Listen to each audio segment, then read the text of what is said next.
Hi folks, welcome to Tuesday. We are moving our way through the week. Hope you're having a wonderful day. If you like what I do, the subscribe button is down below. The Patreon button is also down below. If you want to be involved in the prize draw that is on the 3rd of September, that is a week this Sunday, for £100 worth of free models from Composite Games, make sure you sign up to the Patreon or you become a member of the channel. Either way, you're financially supporting the channel and you're doing me a huge solid by keeping the ad revenue off my back. Also,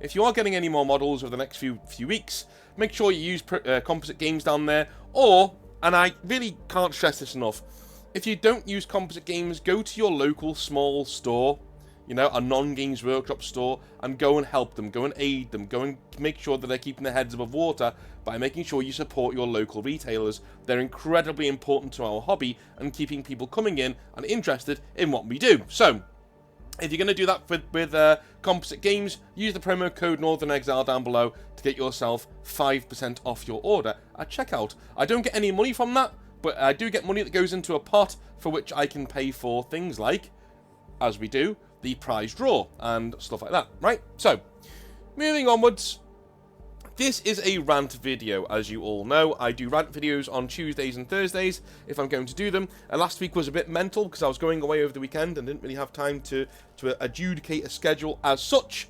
But today, we are back into normal business, and we are discussing the Imperium being broken in modern 40k. Now, it's very important to talk about this in a way that's not, shall I say, rules-based. This is not a rules-based video. This is a lore-based video. This is a video where we will be sitting down discussing just how in the lore the Imperium has broken apart over time to be a complete and utter nonsense when viewed from the top down. The Imperium, you see, was once very simple. I know the setting of Warhammer 40,000, as you will all say, is very complex. It has always had a myriad mix of different styles and tastes, cultures and touchstones. Almost every major sci-fi element has been grafted onto Warhammer 40,000, whether it be the xenomorphs in terms of from the Alien franchise and the Tyranids, or the Terminators that are in the setting with the Necrons. You know, all of these things are a part of Warhammer 40,000's larger complexities. And any elements that can be considered wholly original in 40k are simply fantasy elements taken from the old world of Warhammer and given a sci-fi twist, usually nodding towards a real-life historical culture for added flavour. The original Eldar and their samurai fetish, for example, are a good way of showing that point. So, Warhammer 40,000 has always been big and complex, but the Imperium really hasn't. Let me explain that. Sure, back in the day, before like 8th edition, you could look for complexities there in the Imperium, right? They were there if you dug for them.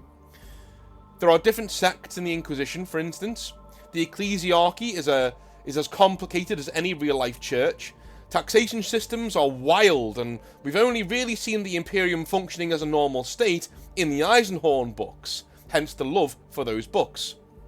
The thing is, you had to look for the complexity, as I mentioned just before. It was there if you wanted it.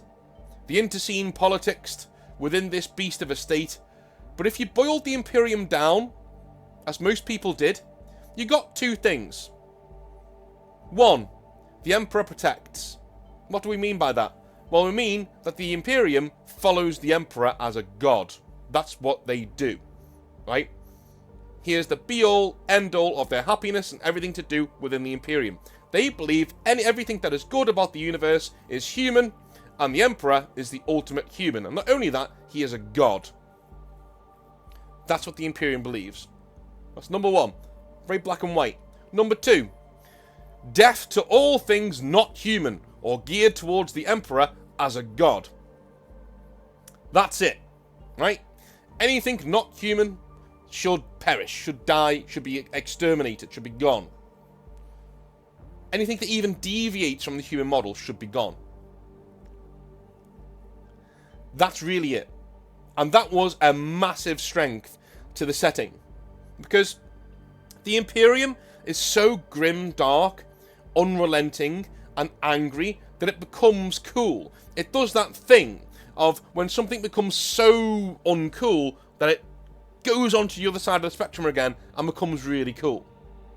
I had guys who said that about nightclubs when I went to a university in Durham. There was a nightclub called Clute that was terrible. And people said, well, you know, it's so bad, it's good. And I was like, no, it's not, right? I once said that to a German friend of mine, and his head nearly exploded.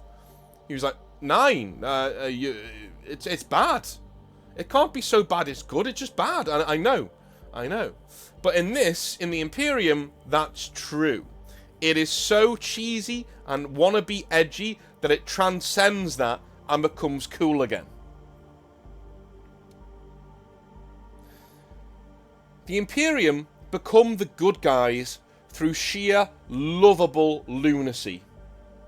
Sure, some of that is created by the complicated nature of its running, its bureaucracy, but its core messages were very, very black and white. In a word, they were easy to understand. They were easy to get behind or fight against at your leisure, right? They weren't just there to make sure that you were cheering for the Imperium.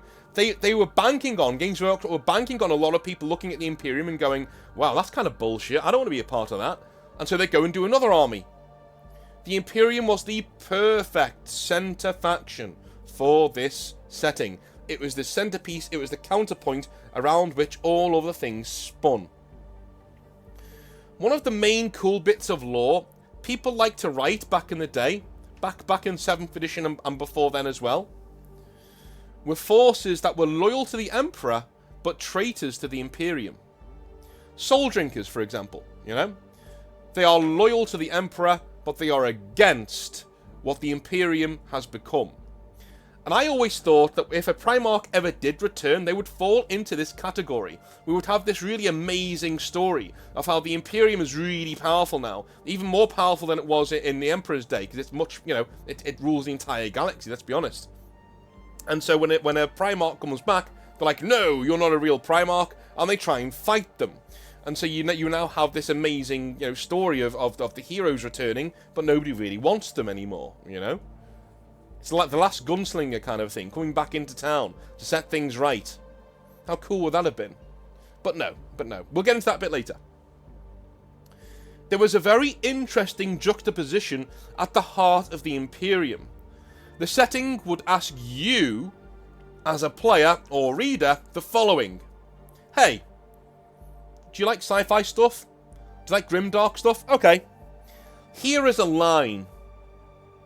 On one end of the line is the puritanical Imperium in totality. Death to anything not human. The Emperor is a god. And if you don't believe that, you're a heretic and you deserve to die. On the other hand, on the other end of the line, is the secular Imperium, where the Emperor is just a man and common sense rules, along with the dangers it brings. Warhammer 40,000 was always very keen to tell you, you know, being too free is also a bad thing. It's also a bad thing. Because that can lead to excess. It can lead to things like Slanesh, right? Yeah. Where on the spectrum of that line do you sit? Are you more towards the puritanical side, or are you more towards the completely get off my lawn side and the Emperor is a man side? Where are you? It's an easy to understand conundrum, and the answer you give in your lore or your games is entirely your own and very personal. That's the beauty of the Imperium as it was, as a setting, in a fantasy game. So hopefully I've explained there why the Imperium worked so well. And you should know now kind of what I'm going to talk about in the rest of this video in how the Imperium doesn't work in the modern setting. Because most of the things I just talked about are gone in the modern setting, unfortunately. Because then the Great Rift happened, 8th edition, and all hell broke loose. Now, please don't think that just because I'm saying that we probably shouldn't. I'm going to open a beer, you know, because it's quite sunny, and I just want one, so I'm gonna have one. The thing is about the Great Rift is I wanted it to happen. I'm not having a go at 8th edition. 8th edition was great. I really enjoyed it. Oh, by the way, I'm drinking Neck Oil by Beavertown. Very good beer. So what I'm saying is that... What was I saying? Sorry, alcohol's gone to the brain. This is my first beer, honest. 8th edition was a really good reset for the game. It was a fantastic moment for those of us who are sick of 7th edition. It really was. What it wasn't was a good reset for the lore. I think in the world as we go along now, people seem to think that you need to think one way or another. You can't have duality of thought, but all intelligent people in the world have that duality of thought. They can think two separate things about a single issue and know that both of them can be completely true. Right? Same thing goes for Warhammer 40,000 and 8th edition. 8th edition was a great reset for the game, a terrible reset for the lore. I have said before that I long thought that 40k needed a bit of a shake-up. But I never once thought that Games Workshop would go as far as they have done in that shake-up, though. I wanted, for instance, returning Primarchs, sure. The end of the 13th Black Crusade, sure. And a resetting of the status quo with new characters and war zones. But underneath all of that, the fabric of 40k, in my head, should have remained the same. Right? The status quo should have pretty much remained the same. The Imperium is falling very slowly, and, you know, things are really going really badly. It's up to you, heroes of the Imperium, to fight on the tabletop and make sure that that doesn't happen, right? I just wanted new events to be occurring and the timeline to be moving forwards. That's all. Well, the Great Rift kind of throws those plans out of the window.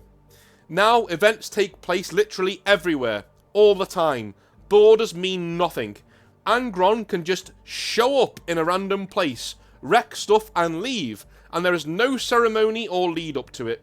He's just kind of there, and now he's not.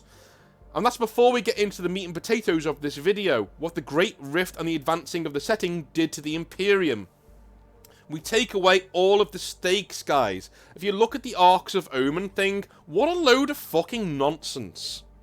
What a load of nonsense. MacGuffin-laden, lazy nonsense. That's what Arcs of Omen was. That's why I stopped doing videos on it.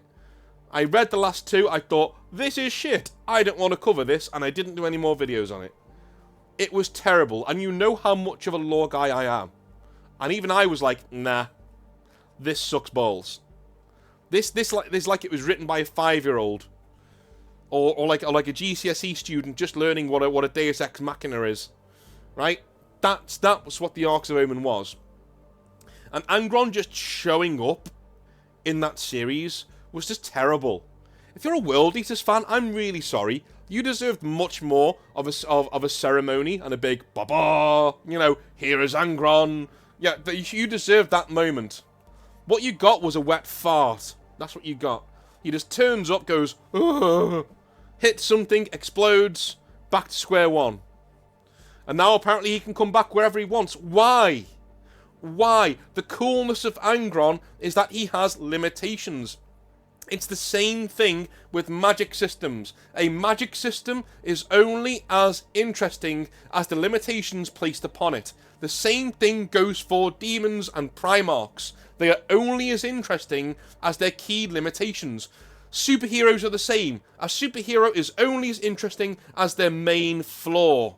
That's why not a lot of people find Superman that interesting. Despite him being the most powerful guy, nobody really finds him that interesting. He doesn't really have any flaws. And no, his susceptibility to kryptonite is not a flaw, right? It's a kind of an inbred disease, what he's got going on. You know, Batman has a lot of flaws. There's a lot of things going on. He's a bit of a damaged individual who makes mistakes. That's why people latch onto him a lot more than they do with Superman. Which is, you know...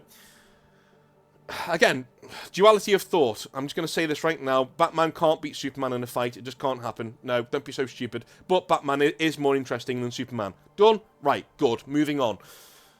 So, that's the thing about things like Angron and things like the wider 40k setting. It's only as interesting as its limitations. The reason why things can't happen gives your setting a lot of depth, nuance, and weight. What the Imperium doesn't have right now is any of those things. They're all gone, right? We don't have any depth, nuance, or weight because anything can happen at any time. And that is just a fucking mess.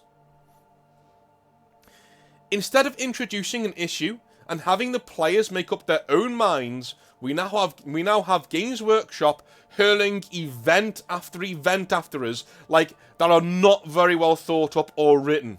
Like the Return of the Lion, for instance, right? That's nonsense with this Mind Forest, or whatever the fuck was going on there. What a letdown. What a wet, damp squib of a story that we were given for the Lion's Return.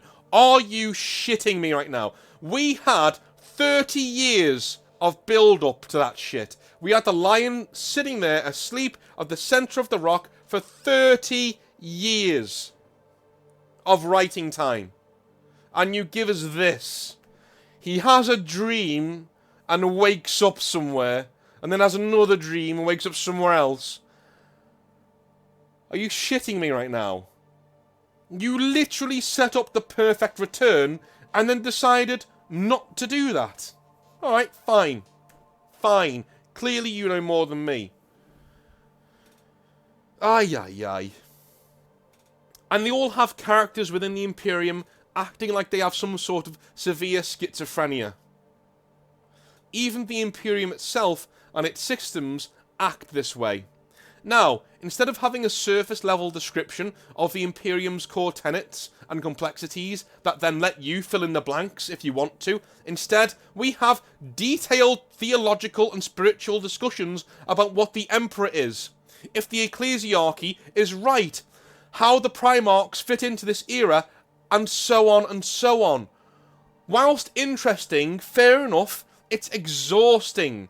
And instead of being in the background, it is front and centre to every single action the Imperium seems to take. Don't tell me how things are, Games Workshop. Show me. Don't tell me that the Ecclesiarchy is complicated and has different factions going at each other. Show me in your stories and lore that that's what's going on, and simply move on. Let my mind do the world building. Let my mind fill in the blanks. I say this to new writers all the time. When you're writing a world, it is very imperative that not only do you write an extensive world, that is sure, okay, let's go there, but you let the reader fill in the blanks. Do not tell them ad nauseum how to make a fish pie in your setting. All you need to do is say that fish pie exists in your setting. That's it.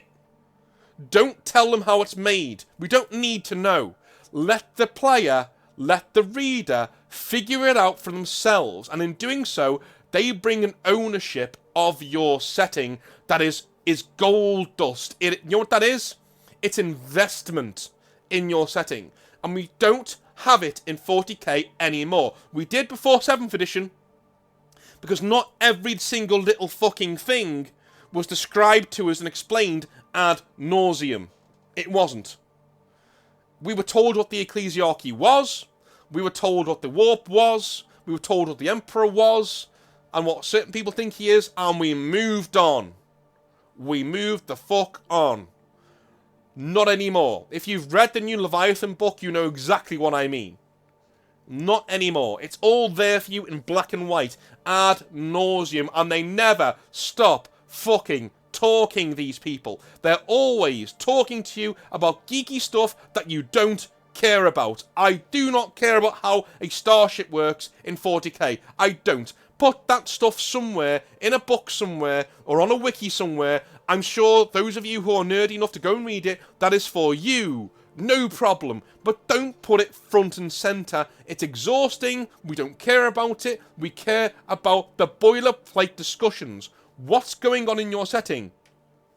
Your boilerplate arguments should make me want to know more. And then I give you the investment of wanting to know more. Now, Here's the thing why. Have you ever wondered why Voldemort's videos on the Bolter, for instance, or a certain unit type don't do as well as the boilerplate discussions? Because they're not earned, right?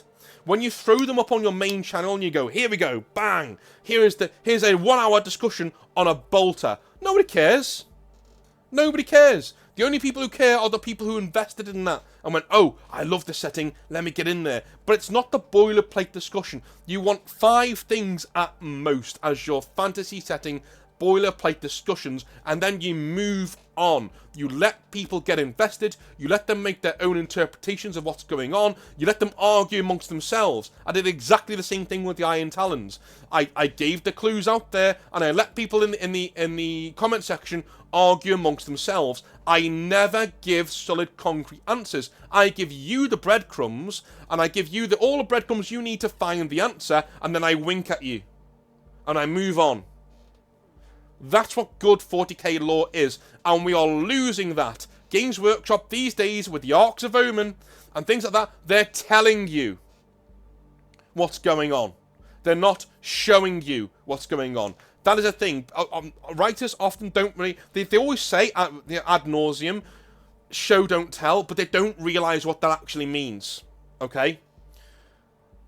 I'm showing you how cool Angron is when I give you this huge lead up to his arrival. He arrives, he kicks ass, and he has this amazing cool moment to himself, and then we move on with the story, right? I don't tell you how cool he is by just having him wishy-washy turn up whenever I fucking feel like it, do something, and then bugger off somewhere else again to go and do it somewhere else. You remove all of the stakes from Angron as a character if he can do that. Banishing Angron should be a big moment. But it's not. He just comes back again. Lame. Lame. Even World Eaters fans are like, that's lame as shit. That's lame as shit. He shouldn't just be able to come back whenever you're... The same with Drago. Drago's cursed. He shouldn't be able to just come back and walk around. No, dude. He's a tragic hero. That's lame. Stop removing the stakes from your characters. You make them not very interesting. The interest in Drago was that he couldn't always return. He would return for a little bit, kick some demon ass, and go straight back to the warp. That's what was interesting about him. I was hoping they would lean into that and give him rules where you can't start him on the tabletop. He deep strikes in, but his deep strike rules are really overpowered. They can deep strike within 3 inches of an enemy unit, for instance, and just immediately charge them and smash them to pieces once or twice per battle, but that's all he can do, right? That would be amazing. But no, now Drago can just come back whenever he wants and can stay in the material realm for as long as he wants, because we can't have nuance and interest in this setting. Instead, Games Workshop have to take all of these things, boil them down, and tell you what's cool instead of showing you what's cool. And that's exactly the problem with the Imperium right now. It's a fucking mess. Why? Because Games Workshop want their cake and they want to eat it too. Every new event, every new triumph, all underpinned by something like this. Internal Faction A in the Imperium disliking Internal Faction B because Internal Faction B thinks the Emperor is actually a toaster. We don't need to know this. We don't need to know that at all. We don't need to know. This is the one main reason why I really went off the Watchers of the Throne novels, right? I really went off them. I do not need to know how the High Lords of Terror work on a day-to-day basis. I don't need to know that. I don't need several couple thousand long word chapters on some guy on Terror having meetings. I don't need to know that. I don't. There will be people out there who love that. No problem. Bring that out for them. But don't put it in a boilerplate novel that tells you what's going on when the Great Rift happens and when Cadia falls. That's bullshit. That's some bullshit. What I wanted to do was follow the Custodes and the Sisters of Battle and the Sisters of Silence all over the place and how they're reacting to the threats as they're coming across, right? Instead, we have this other thing. We have this other thing when we are listening to this fucking High Lord of Terror talking about nonsense ad nauseum. We don't need to know. We don't need to know how Guilliman reacts to the High Lord of Terror and vice versa. We should be kind of hinted at what's going on there, but we don't need scenes, entire novels based around that, entire novels based around trying to assassinate Rabute Guilliman. We don't need it. Put it in the background somewhere. It shouldn't be the front and centre of the setting. It dilutes what the Imperium is all about, and the Imperium is about fuck aliens, dude. They suck. Fuck chaos, dude. It sucks. Love the Emperor. Love me lads. Simple as. That's what the Imperium is about. Boiler plate. And every novel should lean in to that. Like it used to. Right? Remember the Iron Snakes novels? I do. Right? They all lean into that. And where people fall on that spectrum of kill all aliens or some aliens are alright. Right? So, where are you on that spectrum? That's what every single thing should be about. Those boilerplate issues of the Imperium. We don't need a 40k UN and how it works. We don't need to know that. We need to know a 40k UN exists. Sure, fine. But we don't need the meeting minutes. We don't need them. This is the main reason I think the Primarchs should have remained dead. I've come to that conclusion recently. Some of you will be shocked by that, because I used to come on here and talk about how it was great that the Primarchs are back. I've done some serious soul searching and some serious reading up on lore, and I've read copious amounts of novels now. I'm more versed in 40k than I've ever been before. Like, this is a ridiculous amount of stuff I've absorbed and devoured over the last couple of years, because as the channel picks up in speed and picks up in members and things like that, the more it does that, the more time and energy I devote to it. I now fully believe the Primarchs should have remained dead. Instead, I think the Primaris Marines should have been Cole's attempt to redo the Primarchs for entirely new chapters. He fails, of course, and I don't mean clone the Primarchs, I mean create brand new ones. Yeah. He fails, though, and so those Primarch guys, the new Primarchs, are simply chapter masters of brand new chapters, right? They are all smaller than Primarchs, but bigger than Marines, and not as powerful as Primarchs, but way more powerful than normal Space Marines. Primarchs are heroes of a simpler age. 40k is not a simple age, it needs new heroes for a new age. Primarchs, as I just said, are the heroes of a simpler age. An age that dies with the Horus Heresy. The same reason you don't see Achilles wandering around classical Greece is the same reason you should not see Guilliman wandering around the 41st millennium. We needed heroes that define this new grimdark era, not characters from a glorious past who have to act with an intense amount of tonal whiplash to just exist in the current setting. The Imperium, as such, is a complete mess at the moment, because you have these characters returning and adding sludge to what is already an overly complicated pie. I want to go back to that. There's a very good reason why Achilles isn't seen in classical Greece. Number one, he probably didn't exist. But number two, none of his stories are set in contemporary Greece, because the Age of Heroes ends with the Iliad. It ends with the war in Troy. All of the heroes die, and all of the gods say, look, we're not going to be involved on Earth anymore. Fuck this shit. Peace out. We're gone. Right? It's a tragedy. Is it ringing any bells? Yeah? If you like the Horus Heresy, it really fucking should do. Games Workshop don't learn those lessons that were put in by fucking Homer. 4,000 years ago, we were doing this and getting it right. But apparently not Games Workshop, because they want to have their cake and eat it. But there is a very good reason why those rules are in place. If you have heroes from your classical age, from your bygone era, they should remain dead, and tragically dead at that. They shouldn't be in the modern setting, wandering around, trying to figure out what a fucking smartphone is.